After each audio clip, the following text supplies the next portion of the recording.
Well, I've been criticized endlessly for 2 years. I've been in scandals.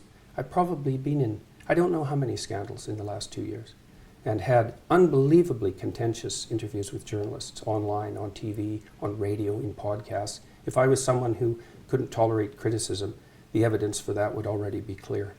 Twitter's a strange social network. I've kind of pulled myself away from it.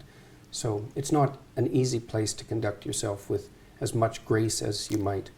And I think it sort of rewards impulsivity because maybe it's because of the constraint on characters or something like that.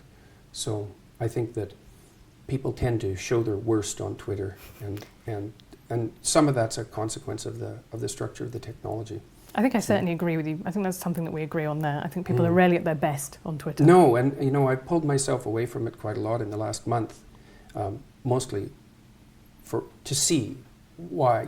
I kind of kept an eye on Twitter, all the social media networks for the last few years, partly to see, well, I'm trying to monitor what's happening around me, I suppose, is probably the right way of thinking about it, and to see if I'm making mistakes and how they might be rectified.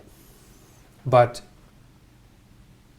I don't think Twitter's been good for me, and I don't think the reply function on Twitter is useful, and I think the fact that so many people on Twitter are anonymous is not a good thing at all. Do you think you'd be less angry if you weren't on Twitter? That's something I think quite a lot. I would come into contact with less things that annoyed me on a daily basis. Oh, I think there's no doubt about that. Yeah. I